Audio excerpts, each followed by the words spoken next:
Messieurs, bonsoir. À la une de cette édition, l'ambassadeur américain en Israël a fait scandale en déclarant qu'il serait acceptable que l'État hébreu s'empare de toutes les terres situées entre le Nil et l'Euphrate, ce qui a fait bondir les États arabes voisins.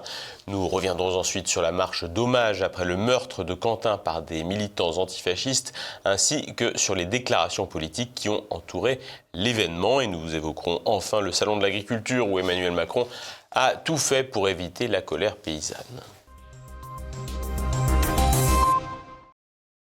La diplomatie occidentale en plein cafouillage autour des questions relatives à Israël, tandis que l'ambassadeur américain à Jérusalem a déclaré qu'Israël aurait le droit aux terres des pays voisins. En France, Jean-Noël Barrot demande la démission d'une fonctionnaire de l'ONU pour des propos qu'elle n'a pas tenus. Nicolas de Lamberterie. Le journaliste américain Tucker Carlson n'est peut-être pas prêt de remettre les pieds en Israël. Connu mondialement pour ses entretiens phares, comme par exemple celui avec Vladimir Poutine, mais également pour sa critique du soutien inconditionnel des États-Unis à Israël, Carlson a effectué un déplacement éclair à Tel Aviv pour interroger Mike Huckabee, l'ambassadeur de Washington en Israël. Mike Huckabee a été pasteur baptiste avant de se lancer dans l'arène politique. Il est connu pour être l'un des représentants du courant des chrétiens sionistes et occupe le poste d'ambassadeur des États-Unis en Israël depuis avril 2025. L'entretien accordé par Huckabee s'est déroulé dans un contexte particulier à l'aéroport de Tel Aviv, alors que plusieurs représentants de l'actuel gouvernement israélien ont récemment qualifié Tucker Carlson d'antisémite ou d'ennemi d'Israël, ce dont Carlson se défend. Et alors que Carlson débattait de théologie et du droit biblique des Juifs à l'État d'Israël, Mike Huckabee a fini par déclarer qu'il estimait que ce serait une bonne chose qu'Israël s'étende un jour aux frontières définies dans le livre de la Genèse.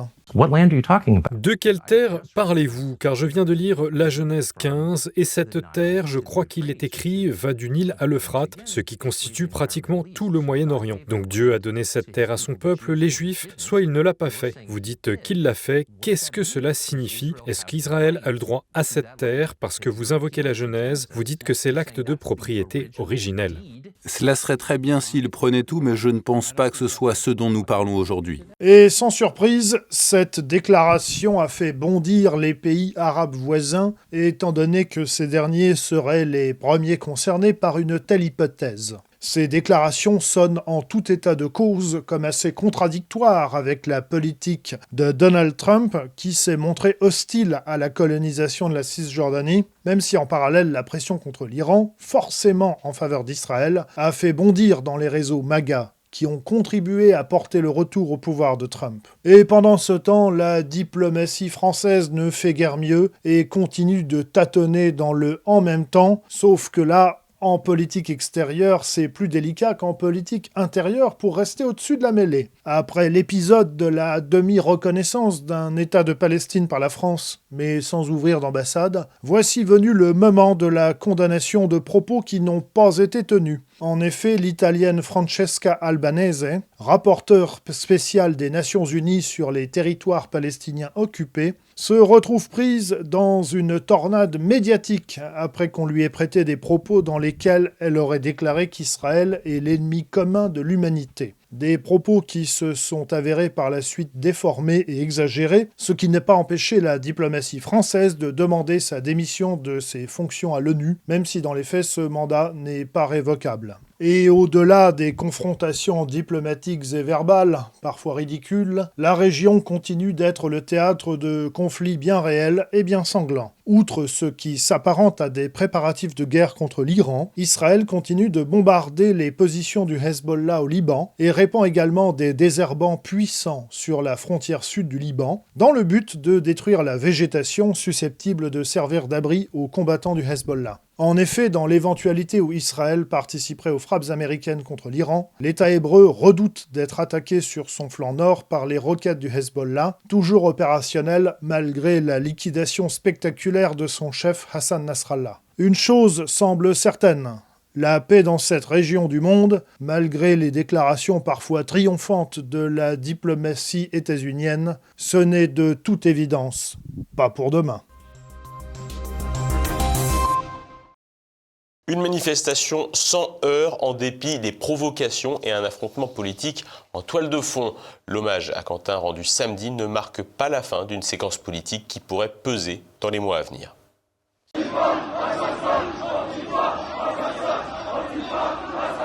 Entre 3 et 6 000 manifestants sont venus à Lyon samedi pour rendre hommage à Quentin, jeune nationaliste lynché par des antifascistes. Derrière des portraits géants du jeune homme, sur fond tricolore, le cortège a défilé dans le calme sous une surveillance policière massive réclamant justice pour la victime. Les slogans Antifa assassin et LFI complice ont résonné, dénonçant avec force l'extrême gauche qui tue impunément. Sur le chemin du cortège, des provocateurs halogènes et Antifa ont tenté de provoquer des bagarres sous l'œil avide de la presse. Mettez vos têtes, n'ayez pas peur. Vous vous cachez en France. Oh, ball has been thrown. Ball has been thrown. Oh. Ball has been thrown by one lad. We got the security.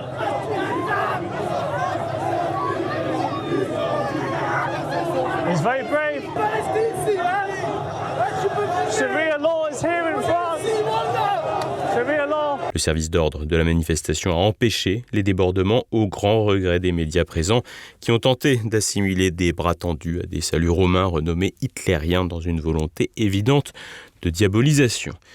La manifestation s'est néanmoins déroulée dans la dignité avec des chants patriotiques et une gerbe déposée sur le lieu du drame. La région Auvergne-Rhône-Alpes, dirigée par Laurent Wauquiez, a même affiché un portrait géant de Quentin sur son siège, un geste salué comme un hommage légitime à un fils de France. À Rennes, 200 personnes ont également honoré sa mémoire face à des contre-manifestants très agressifs, repoussés par les forces de police. Le week-end a été marqué par des réactions politiques révélatrices. Manuel Bompard, coordinateur des Insoumis, et Mathilde Panot, présidente du groupe à l'Assemblée, ont nié toute responsabilité, défendant obstinément Raphaël Arnaud, dont les assistants sont impliqués, affirmant qu'il sera réinvesti. Le coordinateur national des Insoumis s'est même mis à décrire un complot, une opération qui serait fomentée contre son parti. Personne n'est dupe dans le pays du fait que c'est une opération d'instrumentalisation politique absolument honteuse. On va en parler. Il faut dire que la droite et le centre se sont mis en branle pour créer un cordon sanitaire anti-LFI, comme cela a pu exister contre le FN puis le RN. Le ministre Aurore Bergé a ainsi fait savoir qu'elle ne voterait pas LFI contre le RN. Qu'on ne combattait pas le Rassemblement national avec un bulletin de vote LFI, que c'était ni RN ni LFI et que jamais, au grand jamais, je ne prendrais ni ne glisserais dans l'urne un bulletin de la France Insoumise. Une erreur de renaissance. Je l'ai dit très clairement. Le socialiste Jérôme Guedj a lui plaidé pour une éviction de la France Insoumise de la popote électorale de la gauche. Il ne doit plus avoir le moindre contact politique, électoral, programmatique avec la France Insoumise. Moi, je l'ai fait dès juillet 2024. L'affaire a dépassé le microcosme français avec l'administration Trump qui a dénoncé l'essor de l'extrémisme de gauche, provoquant la convocation de l'ambassadeur américain par Jean-Noël Barrot, qui ne devrait, selon toute vraisemblance, pas vraiment lui taper sur les doigts. Un salon de l'agriculture pour représenter un secteur au fond du gouffre. Emmanuel Macron a inauguré l'événement annuel entouré de policiers et loin des manifestants. Mais la colère s'est bien fait entendre. Renaud de Bourleuf. La porte de Versailles, une nouvelle fois transformée en village Potemkin. Samedi, Emmanuel Macron s'est rendu au salon de l'agriculture, escorté par 250 policiers. Comme de coutume, il s'est avancé vers la vache égérie du salon, un hologramme. En effet, il n'y a aucun bovin pour cette édition. On aurait pu aller au salon de l'agriculture, ils ont choisi la prudence, je les comprends, je les respecte, mais ils seront là. L'absence de bovins au grand rassemblement annuel du salon de l'agriculture semble symboliser la situation de l'élevage en France. Les éleveurs prennent eux-mêmes l'initiative de rester en retrait, alors que certains ont tout simplement perdu leur activité par la politique d'Annie Genevard. En effet, des troupeaux entiers ont été abattus après qu'un animal ait été dépisté positif à la dermatose nodulaire contagieuse, une maladie qui ne présente pas de danger pour l'homme. Fin décembre, on recensait 3000 bovins abattus sur l'ensemble du cheptel français. De quoi faire déborder le vase alors que l'accord sur le libre-échange UE-Mercosur a été signé malgré la prétendue opposition d'Emmanuel Macron. Comme un autre symbole de cette déstructuration du monde paysan, il n'y a pas eu de petit déjeuner avec les représentants syndicaux. En revanche, Arnaud Rousseau et Pierrick Aurel, présidents de la FNSEA et des jeunes agriculteurs, étaient bien présents dès l'ouverture pour accueillir le président. Ils ont eu un entretien assez court selon le président de la FNSEA qui appelle à fixer un cap pour l'agriculture française. Emmanuel Macron s'est ensuite entretenu avec une délégation de la coordination rurale qui avait envisagé de boycotter le salon. Quant à la Confédération paysanne, elle a refusé tout rendez-vous avec Emmanuel Macron pour dénoncer la cogestion entre l'État et la FNSEA. Pendant ces discussions feutrées loin des manifestants, la colère était pourtant bien présente et bien audible.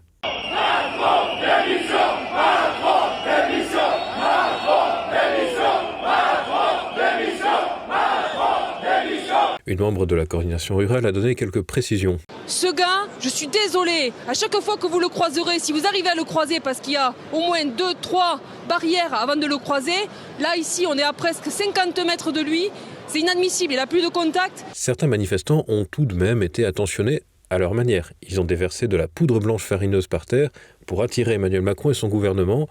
Chacun y verra la référence qu'il veut y voir. Pour le faire venir, et pour faire venir son gouvernement, peut-être qu'on va mettre un peu de farine, alors elle est HVE. Emmanuel Macron sera reparti sans s'être trop approché des Français, évitant les échauffourées de l'année 2024. Des échauffourées qui, curieusement, ont eu lieu le lendemain dimanche. «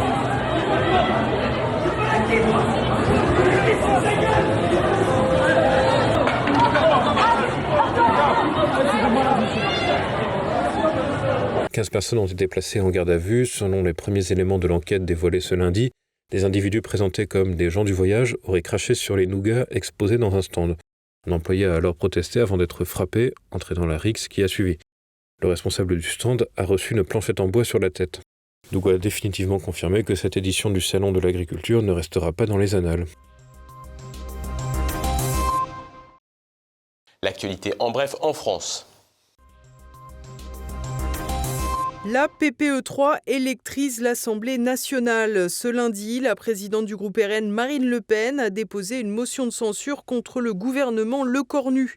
Elle dénonce la décision du Premier ministre de publier par décret la programmation pluriannuelle de l'énergie, la fameuse PPE3. Ce décret a eu pour effet de court-circuiter les débats au Parlement. Sébastien Lecornu a été critiqué par les députés et sénateurs de droite comme de gauche. La motion de censure devrait être examinée mercredi matin. Les députés de gauche devraient refuser de voter une motion déposée par le RN, sauvant ainsi une fois de plus la mise de Sébastien Lecornu. Pas d'élargissement pour le gouvernement. Ce lundi, le ministre délégué chargé de la fonction publique et de la réforme de l'État, David Amiel, a remplacé Amélie de Montchalin à la tête du ministère de l'Action et des Comptes publics. Soutien d'Emmanuel Macron depuis 2017, après avoir milité au Parti socialiste, David Amiel a été élu député de Paris en 2022. Il a siégé à la Commission des finances où il défendait notamment une nouvelle tranche d'imposition des héritages à 49%. Alors qu'Amélie de Montchalin prend ce lundi la tête de la Cour des comptes, d'autres démissions devraient intervenir au gouvernement dans les prochains jours, notamment le ministre de la Culture Rachida Dati, engagé pour les municipales dans la capitale. Qui veut donc protéger Fabrice Heydan alors que l'ancien diplomate français apparaît très proche de Jeffrey Epstein dans les documents publiés par le département de la justice américain? Les sauvetages successifs de cet homme visiblement attiré par les mineurs ont de quoi surprendre. Cette fois, on apprend que la Direction générale de la sécurité intérieure, la DGSI, avait alerté la justice sur cet individu au cœur de l'État en 2020. Les services avaient notamment mis en relief sa fascination pour les jeunes adolescents, mais la procédure ouverte avait été classée sans suite, sans même que l'intéressé soit entendu. Rappelons qu'en 2013, Fabrice Heydan faisait l'objet d'une enquête du FBI aux États-Unis pour détention d'images pédopornographiques et que le Quai d'Orsay l'avait fait rentrer à Paris pour éviter l'embarras.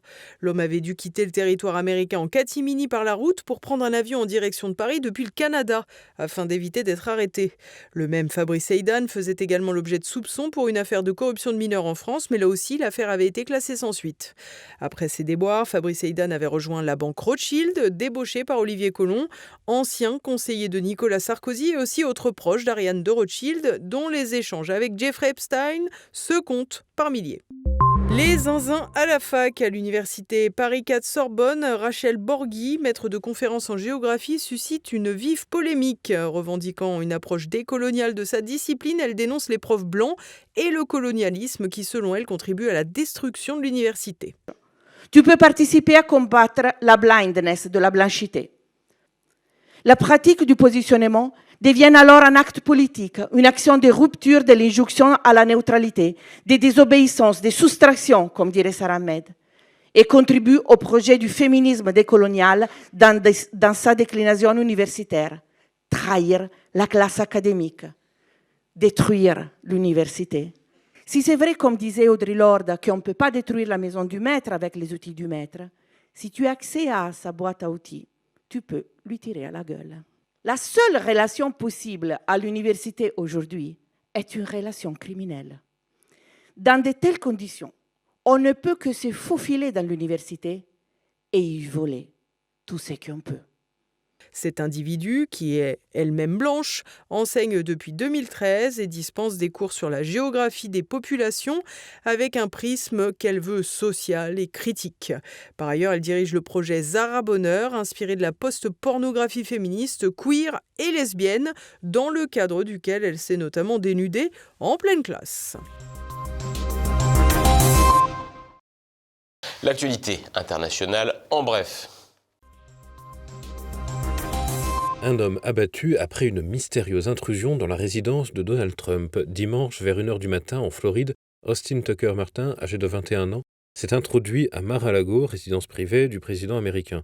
Il avait un fusil de chasse et un bidon d'essence. Interpellé par des agents de sécurité, il aurait levé son fusil en position de tir. Les agents ont alors ouvert le feu et l'ont abattu.